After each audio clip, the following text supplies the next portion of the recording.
Start. Okay, hello. So today we're going to be presenting environment and sustainability. And this presentation is by Ida, Eric, Hanzo, who is not here, and Sia. Okay, so the first thing we talk about is sustainability. Sustainability is one of the 4 key concepts in global politics under development. And sustainability as a word is defined by meeting the needs of the present without compromising the ability of future generations to meet their needs. However, in the IB Global Politics textbook, the definition is the capacity of countries to maintain themselves by reducing factors that threaten their well-being. So during the 2005 World Summit on Social Development, they jotted out 3 pillars of sustainability, which are economic sustainability, social sustainability, and environmental sustainability, all of which they considered equally important. However, Cato was an ancient politician who argued that a society and economy should be constrained by the environment, and environmental sustainability should be given more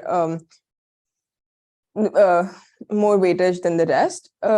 This is due to the current needs of the world, where the environment is threatening the needs of the future generation the most, and hence it should be given the most importance as of now.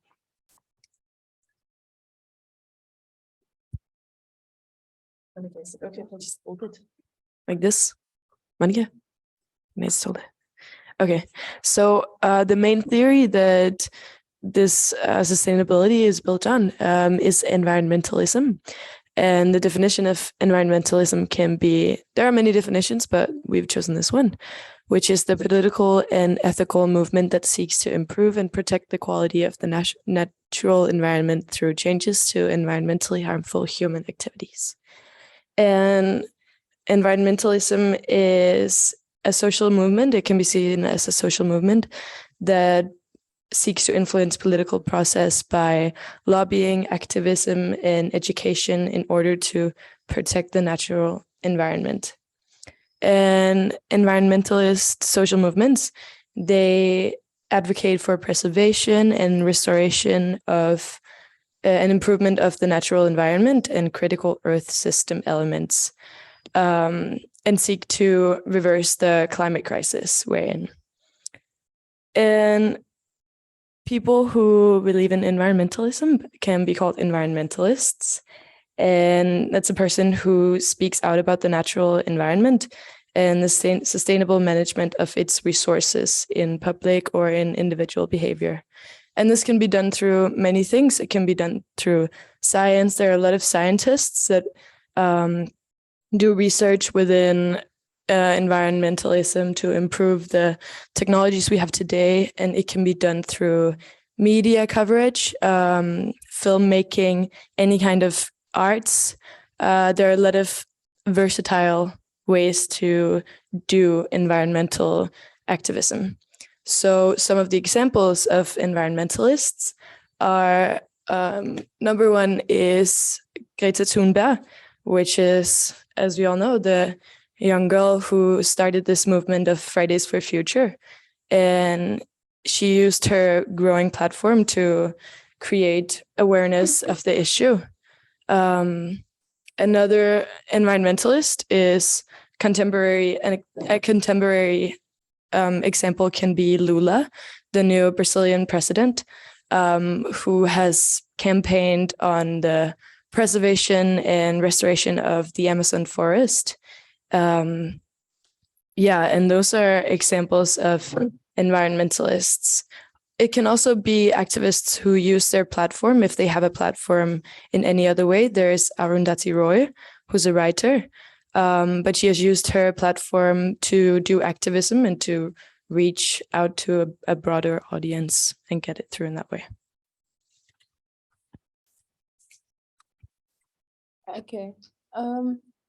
So when it comes to the environment, there are a lot of geographical factors that affect the development of a country, and these are also environmental factors, and these include the location of where that country is, the coastlines, whether the country has it or not, the natural resources it has or doesn't have, the climate and the weather. So specifically, if we talk about coastlines usually improve transportation links, industrial and urban development, get revenue from tourism, and help in food production. So, for example, Norway and Mexico are two countries that have a huge coastline, and both of these countries benefit from the coastline. They both trade through their coastline, and for example, in Norway, fishing is really a huge industry. However, on the other hand, a country like Indonesia suffers from their coastline because countries use it to exploit labor and other resources from the country, and it's easier to do that because of their coastline. The next factor is climate. So climate, basically, it affects the quality of life and the daily activities of people. So, for example, in the Mediterranean region, the climate is warm and it's quite stable overall. So they are able to have a good agriculture, and people generally have a good quality of life because their day-to-day activities remain the same and they're able to do a lot of them. However, in a region like Afghanistan, where it's a very unstable climate, and in Afghanistan, it's a little too warm. So over the past 5 decades, the climate of Afghanistan has raised by 1.8 degrees Celsius, which is a lot. And that has affected their ability to do agriculture and their ability to do the same day-to-day activities, and has basically hampered the quality of life in Afghanistan. Next is natural resources. So natural resources refer to any of the resources that are present naturally in the environment. And so the extraction of this resource can be a source for the country's economic growth and can increase income, jobs, etc. However, at the same time, extracting natural resources can be harmful for the environment because they more often than not pollute the environment. So, for example, in Malaysia, the palm oil industry, so there's a lot of the extraction of palm oil from the trees from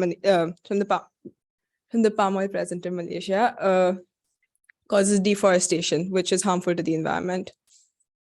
Yeah. Okay, this is Han's slide. But basically, so there are 3 types of sustainability. There's economic, environmental, and social sustainability. All of these are encompassed in the SDG, which has 17 goals, which tackle each of these types of sustainability. And it says that it's each of these 3 types of sustainability are needed to achieve complete sustainability. You have to tackle each of them equally. Yeah, I can't slide on this. So also Han. Environmental conferences are these massive events in which representatives of nations of the world gather together in order to discuss climate action. These types of conferences are usually to report on current protocols and treaties, or even propose new ones. Some of these include the UN Convention on Climate Change.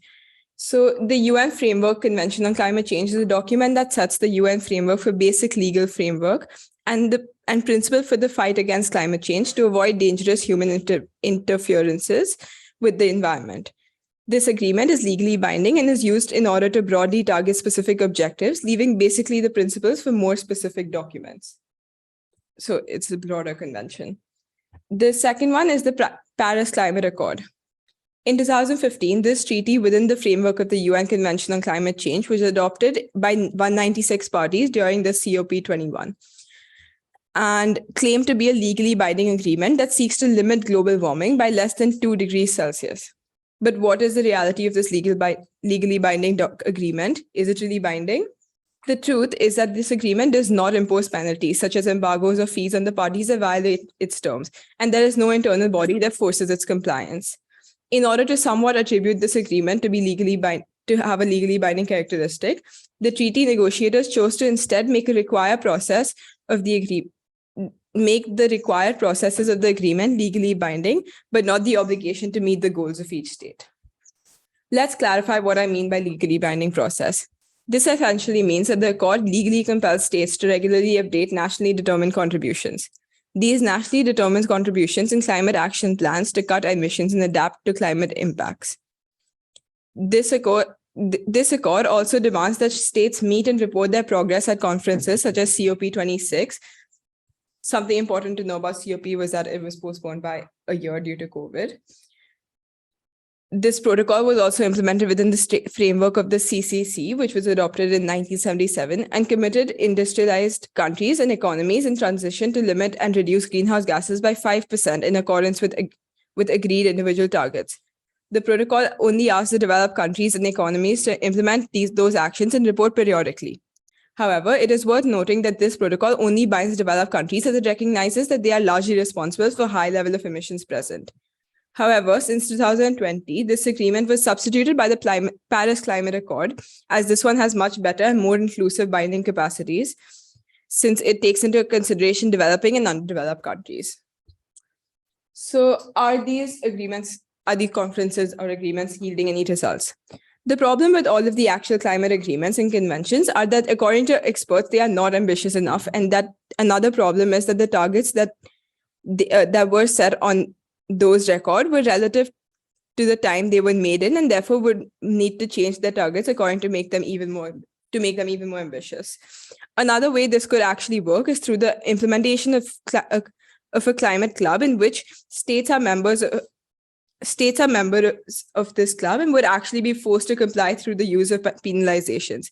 But this type of solution has been said to only work in small groups, as one of the challenges of all of the before mentioned is a problem of the country's perspectives on climate change, which is why we can also see how realism is actually being one of the challenges to these types of agreements.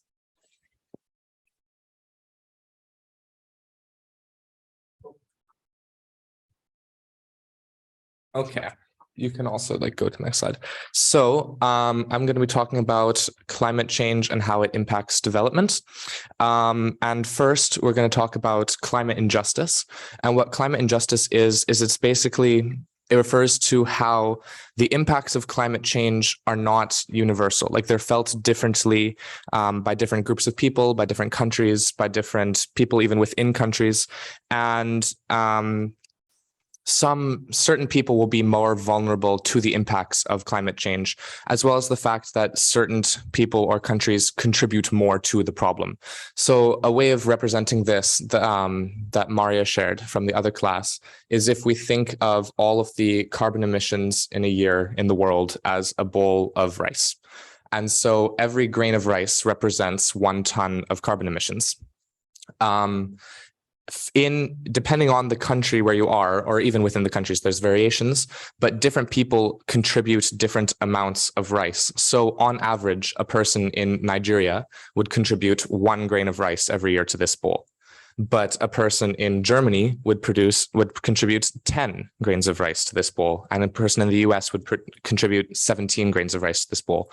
And so in this way, it can be seen that there's a large disparity between how people actually contribute to climate change. And then there's also large disparities in the impacts that are felt. For example, a person in the USA will probably, on average, be less impacted by the effects of climate change than a person in, say, Nigeria, for many different factors. Right now in Nigeria, there's extreme flooding, which is causing horrible consequences. There's over 2 million people who've been displaced. There's flooding of agricultural lands, which is disrupting the agriculture industry, which is a large industry and source of employment for a lot of people in Nigeria. And so it's also creating food insecurity and homelessness, and it's impacting their lives a lot. Proportionately in the USA, there are also extreme natural disasters, but the USA has more economic resources and kind of global power and influence to deal with these consequences.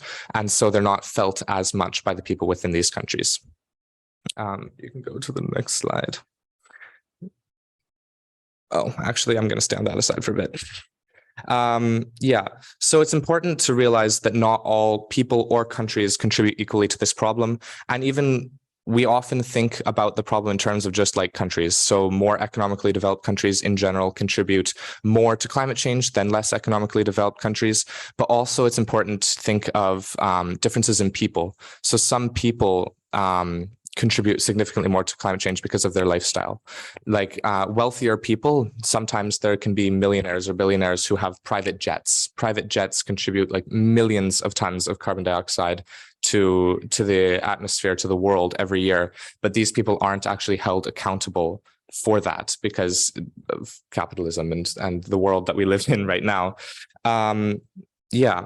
Also, it's important to remember historical emissions and to consider them because carbon doesn't just go away. Once carbon is emitted into the atmosphere, it's entered into the carbon cycle and it will stay there forever and just build up. And so in that way, it's important to consider that more economically developed countries have in general contributed not only more in the present moment, but also over the course of history. And so most more developed countries went through a period of industrialization and of economic growth in which they emitted a lot of carbon. So they emitted a lot of carbon in the past to get to the point today where maybe they're more able to invest in renewable, clean energy sources and to reduce their carbon emissions, whereas less economically developed countries haven't gone through that period of economic growth yet. And so even though they're being held accountable on the same level in the present, they have contributed less historically. And that creates conflicts and like controversy as to how that should be handled in the world, because on the one hand, it's unfair to less economically developed countries because they haven't been given the same opportunity if they're at a stage right now that more economically developed countries were 50 years ago. On the other hand, it's impossible to just ignore the fact that they're emitting carbon because it is a problem that impacts the entire world. And so that's where, as Sia was talking about, Orhan, climate conventions and international conventions come into play because they attempt to kind of make everybody work together, but there are differing problems. The Paris Agreement, for example, it does stipulate that every country needs to contribute, but they set their own nationally determined contributions. And so ideally, countries which have more resources and are more able, who contribute more, but are also more able to deal with the effects of climate change and to mitigate the effects, contribute more, whereas less economically developed countries who maybe aren't can contribute less. But often more economically developed countries kind of ignore this or find workarounds, and so don't actually financially support less economically developed countries. So then nothing ends up happening, which leads to just exacerbating the problems that we're in right now. Okay, now we can slides. So one example of climate injustice in the world, or like disproportionately affecting certain countries, is the Maldives. The Maldives is an island nation, kind of like in between, off the coast of India. And it's sinking. Around the world, there are lots of other cities and countries which are suffering due to rising sea levels, and those can include like Jakarta or New Orleans or Venice or areas of Bangladesh and India. It's a widespread problem that's felt around the world as a result of the impacts of climate change. So the Maldives has a population of only 600,000 people. It's not a huge country, but it is still important. Like, those people have lives, right? Over 80% of the land, the land, like physical ground of the Maldives, is predicted to be underwater by 2050. And so that's going to create huge displacement and affect jobs and food supplies and livelihoods in every aspect of the people who live in the Maldives, which is the vast majority of their population. It's also going to create refugee crises around the world. And this isn't the only, like I said, the only place where this is happening. So the Maldives is paying very heavily for the impacts of climate change. Over 50% of their national budget is spent on adapting to climate change.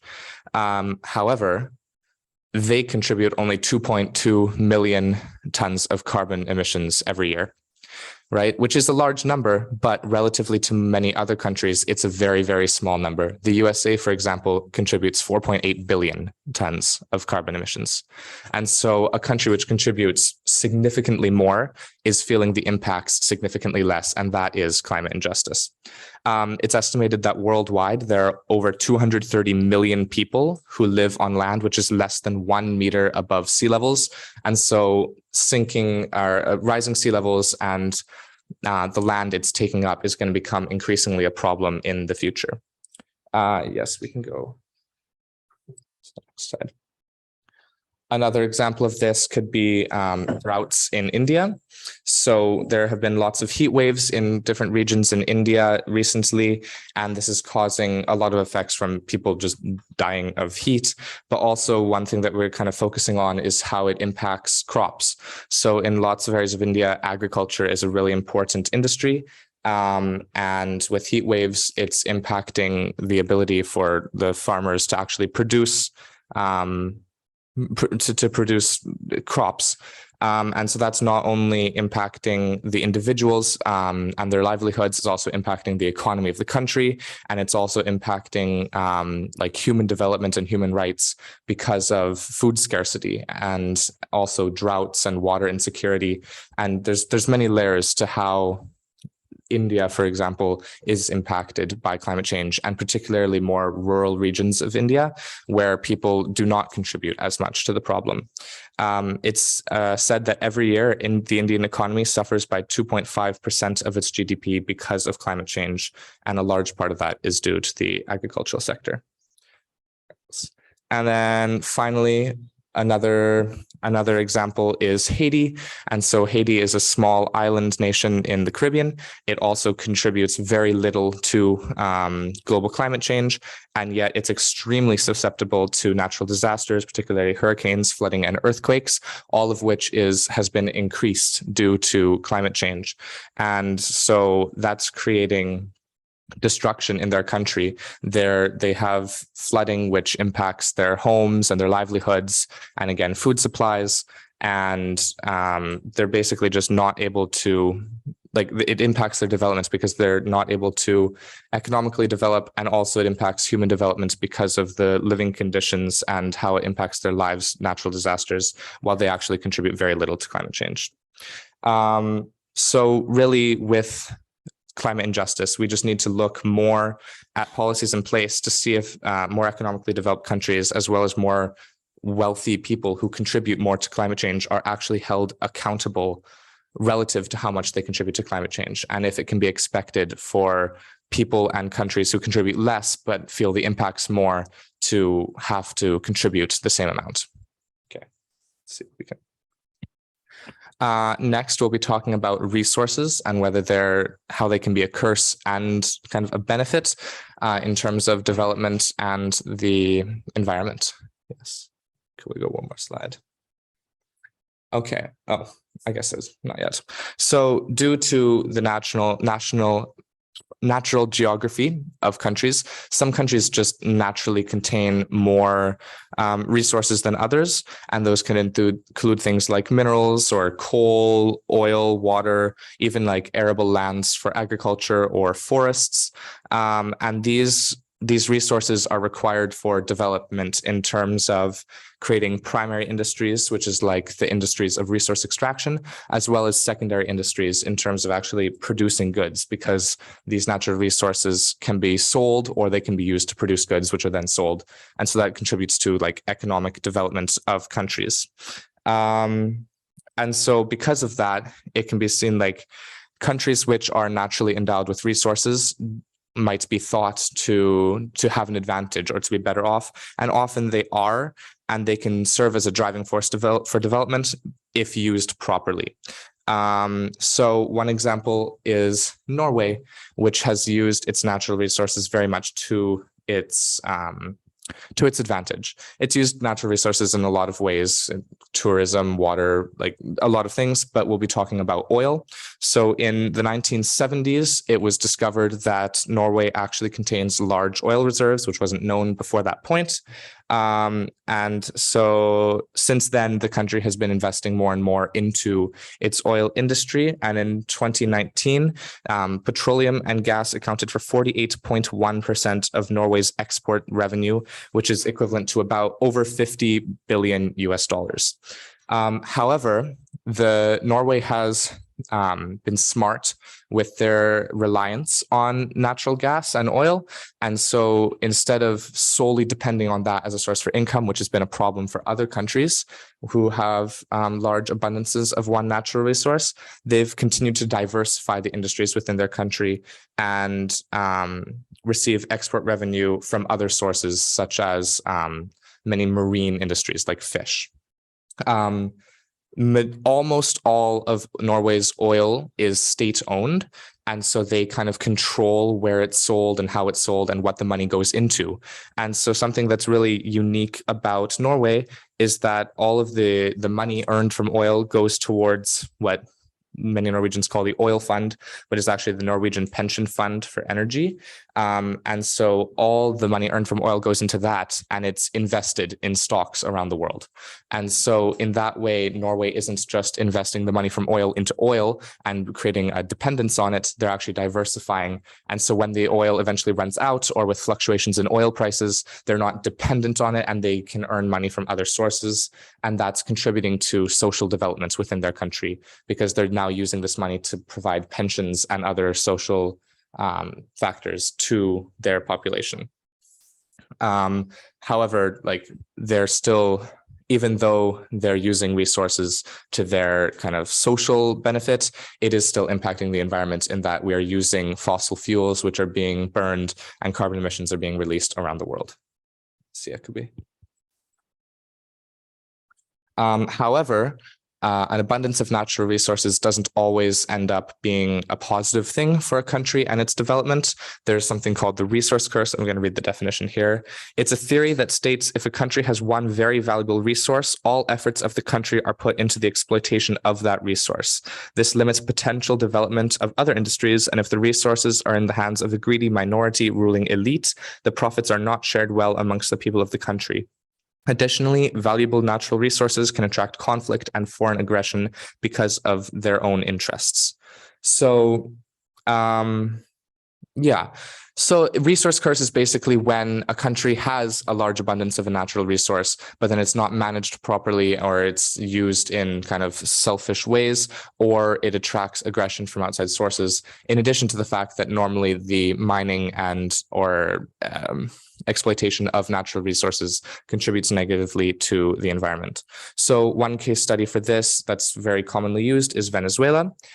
Before the 1980s, Venezuela was the richest country in South America. There's no slide, was the richest country in South America because it has the world's largest oil reserves.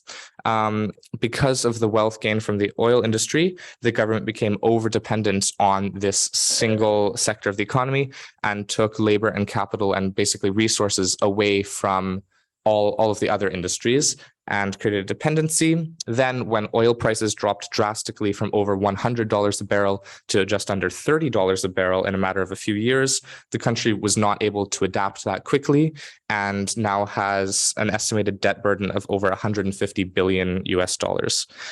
This has led to a devastating humanitarian crisis with severe shortages of basic goods and food, drinking water, gasoline even, and medical supplies.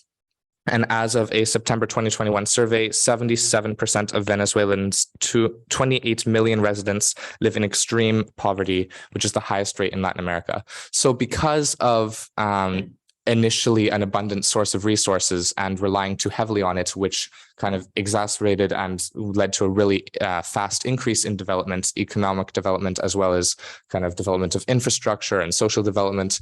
Then when those oil prices plummeted, they didn't have that source of revenue and they were severely in debt, which has led them to not be able to support their citizens and has led to a humanitarian crisis and kind of lack of social human development. Now we can go to the next slide. And another case study for this, kind of a parallel case study, is in the Democratic Republic of Congo. There's a similar kind of situation with cobalt. So over 50% of the world's cobalt reserves are found within the DRC. And this is a really, really important and valued mineral because it's used in lithium-ion batteries, which are found in most electronics, such as cell phones. and the global demand for these has increased exponentially. So you might think that because the Democratic Republic of the Congo has such large reserves of this mineral, that they'd become extremely wealthy from it. But it has led to the DRC relying heavily on the resource and led to kind of political tensions. Mining plays a substantial role in the financing of armed groups within the country, and few of the profits from the industry are actually received by the country itself or by the citizens of the country. And millions of our militias force people who are often children to mine the resource, which leads to degradation of their human rights and human development. And extracting these resources also puts tremendous strain on the natural environment. As you can see, that's clearly not a thriving ecosystem right there. And it causes things like lack of biodiversity, pollution, deforestation, and soil erosion. And so because of poor management of an abundance of resources, either by the government or because it's caused conflict, resources aren't always actually beneficial for the development of a country. All right. Natalie, I see you sleeping back there. Okay. Well, I'm going to make it quick, but I'm going to make it interesting because some of you might be wondering, Ida, you're not applying to college right now. What are you doing after you leave Mjölky? And see, my big dream is to be a part of this NGO that you've heard me talking about, Greenpeace, and to be a part of their boat and sail with them around and do activism. But there are some pros and some cons to this NGO. First of all, role of non-state actors is what I'm going to be talking about.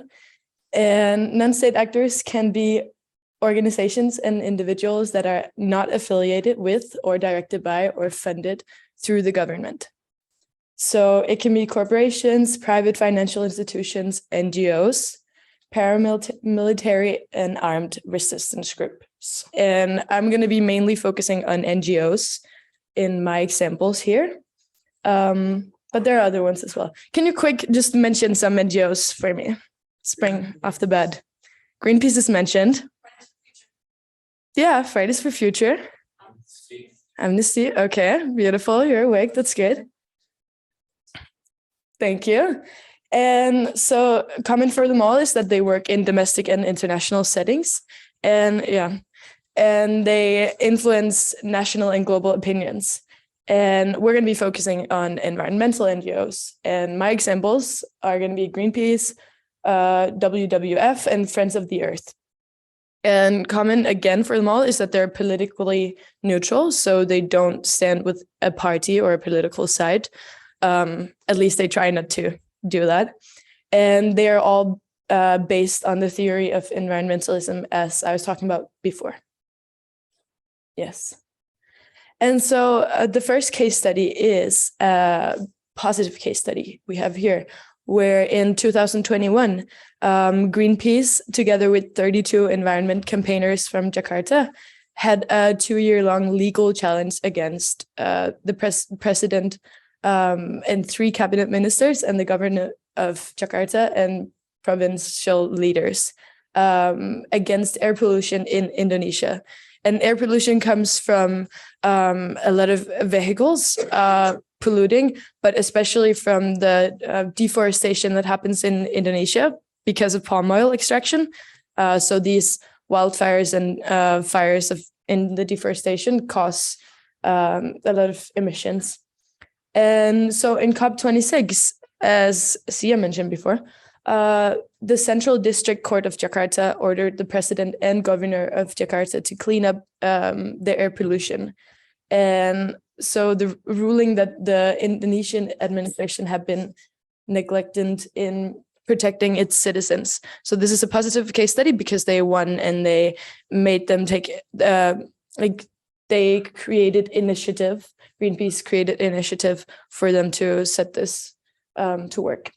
Another case study is the climate lawsuit in Norway in 2016, and which has been ongoing. And so Greenpeace, together with the Norwegian NGO Natur Ungdom, which means nature and youth, they wanted to prevent petroleum exploration in the Barents Sea. And they claimed that it violated the constitution, the Norwegian constitution, paragraph 112, and the right to an environment that sources our health.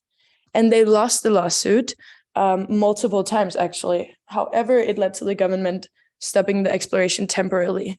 But there's more to this one because it is a contemporary and relevant issue, because it is also regarding power distribution, because the Barents Sea is shared between Finland and Norway and Russia. And if Norway moves away from the area, Russia will come and take over, and it will be exploited either way. And this will give Russia more power. And especially in the situation we are in today, it would be a skewed power distribution, and it would not be helpful for the countries. Next one. Oh, I think there was in between as well. Yeah. And so a counterclaim is that in 2010, Cairn Energy found traces of natural gas near Greenland, and Greenpeace did stunts, as you can see here, to prevent the oil company from drilling. This is what I want to do, guys. I want to be on the boats, but not this one, because Greenland saw that the petroleum was a source of economical growth. And while Greenpeace did the stunts, they also, Greenpeace prevented this economic growth for Greenland. And furthermore, they promoted one of their cases to stop eating whales and seals, which is culturally insensitive, because the Inuits that are native to Greenland have eaten the whales and the seals for centuries, and it's offending their culture. And so Cairn Energy is getting a warmer welcome than Greenpeace in this situation. And Greenpeace did end up receiving a fine in 2015 for doing the drilling rig stunts. So this is how they are interfering in a bad way. And also another thing is that by preventing them from getting more economical growth, they also prevent them from becoming independent from Denmark, because as of now, they're under Denmark as a rule. But the only thing they need in order to be independent is more economic power. So yeah, that's a bad one. And then last case study is the soy moratorium in Brazil, Amazon, where Greenpeace initiated this moratorium of banning soy production from deforested areas. And it's a successful case study because since the moratorium has been implemented, the soy-related deforestation in the Amazon decreased from 30% to less than 1.5%. And this is done together with other actors, state actors and non-state actors. And yeah. Okay, so Not this one. Okay. okay, so we don't have time, but originally, so we've covered a lot.